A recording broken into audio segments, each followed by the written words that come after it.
Wheatstone सेतु यानी कि Wheatstone bridge. Wheatstone bridge के बारे में पहले थोड़ा सा जान लेते हैं, फिर सिद्धांत जानेंगे, उसके बाद उसका प्रूवमेंट करेंगे। व्हीटस्टोन ब्रिज ऐसा परिपथ होता है, इसे मान लीजिए हमारा परिपथ है और इसमें चार रेजिस्टेंस, चार प्रतिरोध इस तरह लगे हुए हैं कि यहाँ पे चतुर्भुज की किसी चार भुजाओं पर प्रतिरोध लगे हुए हैं। एक P है, एक Q है, एक R है और एक S है। तो इस तरह यानी कि उसके विकर्ण को मिलाती हुई, ये बीच वाले विकर्ण को जहां पर विद्युत धारा की रेखाएं नहीं जुड़ी हुई है, अगर बीच से यहां से ले आते तब नहीं, यहाँ पर जहां से विद्युत धारा के तार नहीं जुड़े हुए, मुख्य विद्युत धारा के तार नहीं जुड़े हुए हैं, तो यहाँ पे जो हमारा लाएंगे ये रेखा या फिर आपके ये वायर, यहाँ पर विद्युत धारा नहीं आएगी। जैसे यहाँ से विद्युत धारा आ रही है, आपको पता होगा कि कहीं भी तार जोड़ दिया जाए विद्युत धारा में तो उसमें विद्युत धारा आती है। विद्युत किसी वायर में हमारा विद्युत धारा बह रहा है, तो उससे अगर हम कोई और वायर जोड़ दें तो क्या होगा कि उसमें विद्युत धारा आनी शुरू हो जाएगी। लेकिन यहाँ पे क्या हो रहा है कि ये जो वायर है हमने जोड़ा तो है, लेकिन इसमें विद्युत धारा नहीं आएगी। जी लगा है ये बताने के लिए विद्युत धारा मापी लगा हुआ। इसके बारे में आगे पढ़ेंगे, एमीटर, वोल्टमीटर, गैल्वेनोमीटर सबके बारे में पढ़ेंगे।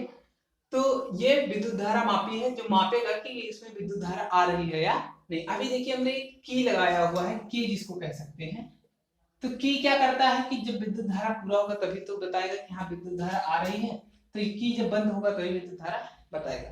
तो हम यहाँ पे करते क्या है, अब सिद्धांत हम लिख लेते हैं कि माना एक परिपथ इस तरह है जैसा कि चित्र में दिखाया गया है।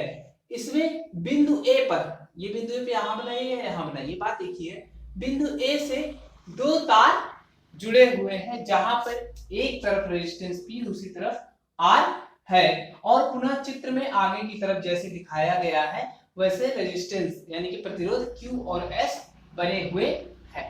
बिंदु C और D को मिलाती हुई एक वायर यानी कि तार खींचा गया है जिसमें एक विद्युत धारा मापी लगा है जो कि बताएगा कि इसमें विद्युत धारा कितनी आ रही है। इतनी बात क्लियर हो गई। तो यहाँ पे आगे आप लिखेंगे, तो जब विद्युत धारा प्रवाहित की जाएगी तो हम देखेंगे कि B और C, तार B और C के बीच में कोई भी विद्युत धारा प्रवाहित नहीं हो रही है, जबकि हमने की को खुला या फिर बंद रखा हुआ है, दोनों करके हमने देख लिया है और विद्युत धारा प्रवाहित नहीं हो रही है। इसके लिए यह होना आवश्यक है, कुछ कंडीशन है। तो आप लिखेंगे इसके लिए यह होना आवश्यक है, क्या होना आवश्यक है कि P बटा Q बराबर R बटा S। अगर रेजिस्टेंस के बीच यानी कि प्रतिरोध के बीच ये संबंध होगा तभी जाके इसमें विद्युत धारा प्रवाहित नहीं करेगी, अन्यथा विद्युत धारा प्रवाहित करेगी। तो आप लिखेंगे कि यदि यह संबंध है तब जाके विद्युत धारा B और C के बीच में प्रवाहित नहीं करेगी। इसका मतलब क्या हुआ कि P और Q का जितना अनुपात होना चाहिए, मान लीजिए ये 2 है और ये 4 है, तो कितना अनुपात हो गया 2/4 यानी कितना हो गया 1/2। उतना ही अनुपात R और S का भी होना चाहिए, यानी कि R यहाँ पे अगर 3 है तो यहाँ पे कितना होना चाहिए 6 होना चाहिए। तो 3/6 बराबर कितना आ जाएगा 1/2। तो जितना अनुपात इन दोनों का होना चाहिए उतना ही अनुपात इन दोनों का भी होना चाहिए, तभी जाके हमारा व्हीटस्टोन सेतु यानी कि व्हीटस्टोन ब्रिज बनेगा और बीच वाले तार में विद्युत धारा प्रवाहित नहीं करेगी। एक बात और जान लेते हैं कि ये जो विद्युत धारा जब नहीं प्रवाहित करेगी तो यहाँ पर अगर कोई रेजिस्टेंस लगा दे, अगर कोई रेजिस्टेंस यहाँ बीच में G की जगह कोई रेजिस्टेंस लगा दे तो उसे गिनती में नहीं लेंगे, उसे भूल जाएंगे जैसे वो है ही नहीं। उसका कारण ये है, क्या होता है IR होता है हमारा, और जब I ही हमारा 0 है तो R का क्या मतलब, तो उस हम रेजिस्टेंस को भूल जाएंगे यानी कि वो है ही नहीं, इस तरह उसे माना जाएगा। ये हो गया आपका सिद्धांत। अब हम बात कर लेते हैं इसके प्रूवमेंट की। अब एक बात हम जान लेते हैं, हम मानेंगे हमें एक कंडीशन निकालना है कि यही कंडीशन होता है कि ये रेशियो होगा तो उसमें विद्युत धारा नहीं आएगी। तो आप लिखेंगे सिद्ध करने में कि वह अवस्था जब B और C के बीच में विद्युत धारा नहीं प्रवाहित कर रही है। एक बात हम जान लेते हैं, जब कहीं भी विद्युत धारा प्रवाहित करती है तो उसका मुख्य कारण होता है विभवांतर। विभवों के बीच जो अंतर होगा तभी जाके विद्युत धारा बहेगी। तो भैया V equal to I R है, I यहाँ पे 0 है तो V कितना होगा, 0 हो जाएगा, सीधी बात है।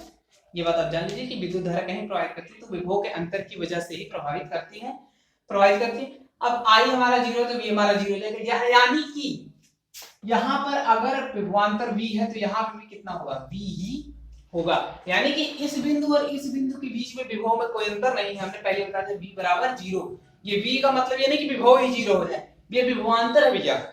V जो है ये विभवांतर है। यहाँ पे हम विभवांतर मान लेते हैं VA। आप ऐसे लिखते चलेंगे कि माना बिंदु A पे विभवांतर VA है, बिंदु B पर V है, तो बिंदु C पर भी V होगा, क्योंकि कोई विद्युत धारा नहीं बह रही है, इसलिए उन दोनों का विभव समान होगा। अब यहाँ बिंदु F पर माना विभव VF है, ठीक है। तो अब हम फार्मूला लगाएंगे। अब देखिए V equal to I R होता है, वही फार्मूला हम लगाएंगे। तो आप लगाएंगे ए बी के बीच में, ए बी के बीच में। अब ए बी के बीच में हमारा क्या है, कितना विभवांतर है, VA माइनस V। भैया ये ज्यादा है ये कम है, क्योंकि विभव घटता जाता है, जैसे जैसे रेजिस्टेंस आप लगाओगे विभव घटता चला जाएगा।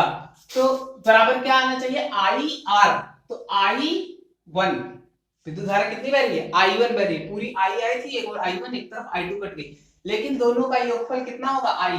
किरचॉफ का पहला नियम यहाँ हमने लिख भी दिया है। तो I1 इंटू R की जगह क्या आ जाएगा, P, इक्वेशन नंबर 1। अब दूसरा यहीं पे ले लेते हैं हम, VA minus V, VA minus V बराबर, ये किसके बीच में है, AC के बीच में। यहाँ पे आप लिख लेंगे AC के बीच में। VA माइनस V बराबर क्या हो जाएगा, I2R, समीकरण नंबर 2। ये I2 विद्युत धारा है और R रेजिस्टेंस था। अब देखिए VA माइनस V और यहाँ पे VA माइनस V है, तो समीकरण 1 व 2 से,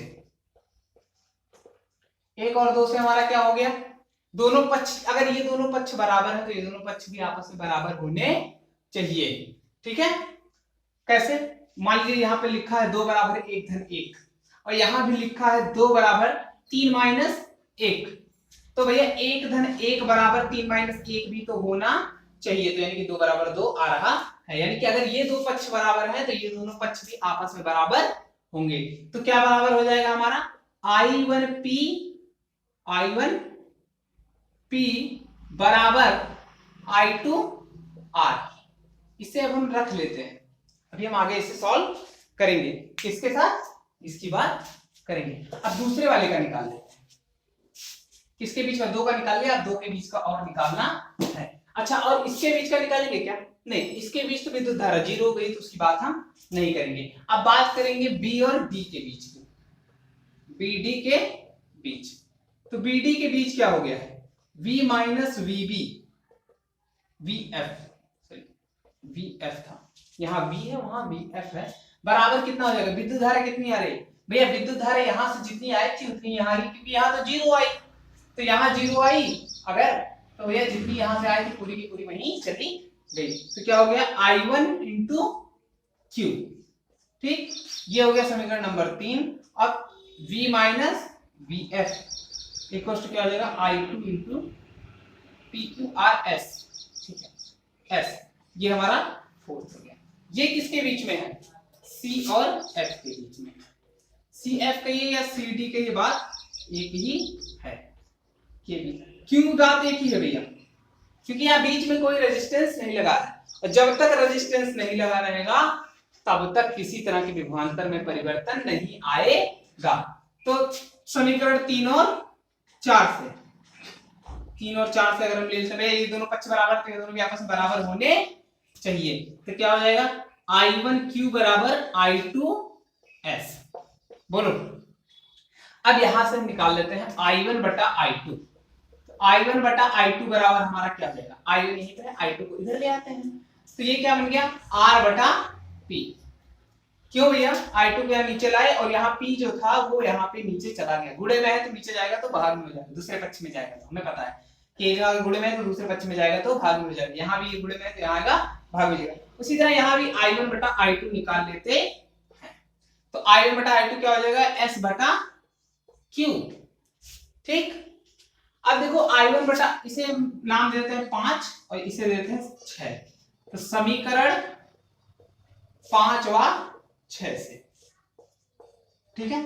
समीकरण 5 और 6 अब हम ले लेंगे तो I1 बटा I2 है, तो ये दोनों पक्ष बराबर, तो ये दोनों भी बराबर होने चाहिए, यानी कि R बटा P बराबर हमारा क्या हो जाएगा, S बटा Q। ठीक है, हमें लाना क्या था, P बटा Q बराबर R बटा S। तो भैया एक काम करो, इसको उधर लेके चले जाओ, इसको इधर लेके चले जाओ, भैया कोई टेंशन नहीं होनी चाहिए। क्या हमने किया, P का गुणा यहाँ करा दिया और S को यहाँ लिया, तिर्यक गुणा होता है ना, अरे ये देख लेते हैं, यहाँ पे तिर्यक गुणा करा दिया, RQ बराबर क्या हो गया, PS हो गया।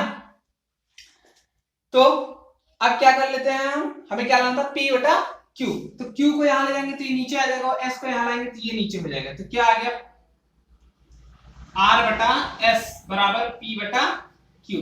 अब देखो, चाहे इसको इधर लिखो चाहे उसको उधर लिखो, कोई बात नहीं है, तो R बटा S बराबर P बटा Q लिखो या P बटा Q बराबर R बटा S लिखो, बात एक ही है। अच्छा, यहाँ जो E दिया हुआ है, ये जो हमारा सेल लगा हुआ है जिसकी वजह से विद्युत धारा प्रवाहित हो रही है, उसका EMF है, इलेक्ट्रोमैग्नेटिक फोर्स, ठीक है, इलेक्ट्रोमोटिव फोर्स है, इलेक्ट्रोमोटिव फोर्स है, यानी कि विद्युत वाहक बल, ये कितना फोर्स अप्लाई कर रहा है जिसकी वजह से विद्युत धारा बह रही है, इलेक्ट्रोमोटिव फोर्स है हमारा। इसी को, इसके बीच का विभवांतर भी कह सकते हैं, इसके टर्मिनलों के बीच का। तो अभी के लिए इस तरह, बाकी हम अगले लेक्चर में